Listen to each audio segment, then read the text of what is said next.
Un petit peu, alors, je vais commencer à vous parler quand même un peu du forum, de ce que vous êtes venus voir, mais il y a un autre groupe qui va nous rejoindre. Et finalement, on n'est pas divisé en deux.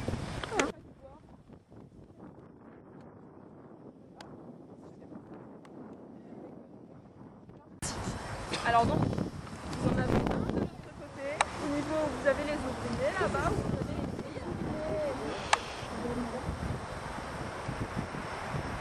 les filles. Vous avez vu qu'on est descendu d'un niveau.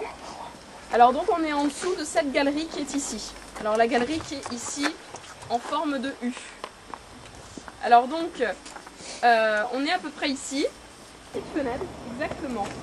Des petites fenêtres qu'on n'appelle pas des fenêtres. Donc, l'électricité existe, bravo les garçons. Donc, les petites fenêtres, en fait, qu'on appelle tout simplement des soupiraux.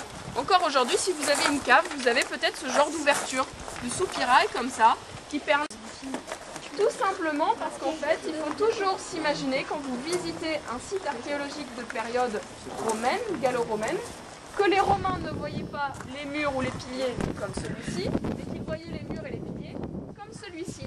C'est-à-dire entièrement recouvert d'enduits. On appelle des enduits peints ou alors des fresques. Ça va, vous avez déjà entendu parler? En fait, c'est la manière de décorer les plus beaux. Bon, dites-le pour nous.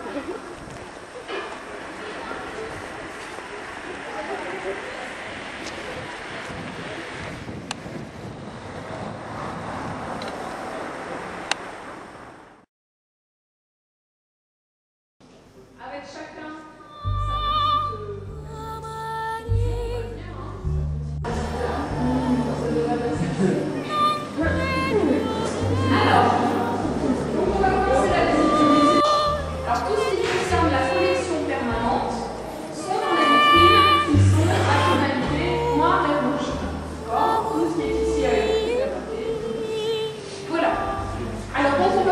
Par la collection permanente de Babet et on va commencer en particulier par ce coin-ci qui accueille dans ses vitrines ce qu'on appelle le trésor des mondes.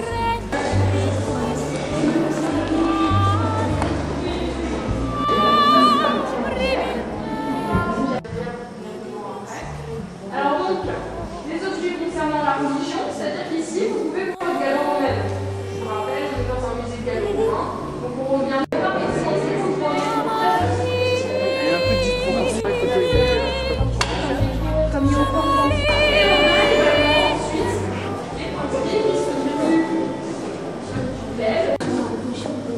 Aussi bien conservés, c'est parce que en fait ces objets ont été trouvés dans un endroit un petit peu particulier. Donc voilà, on va poser les balles, on va poser l'or, on va poser les pierres précieuses. Ça c'est vraiment pour les tout petits objets.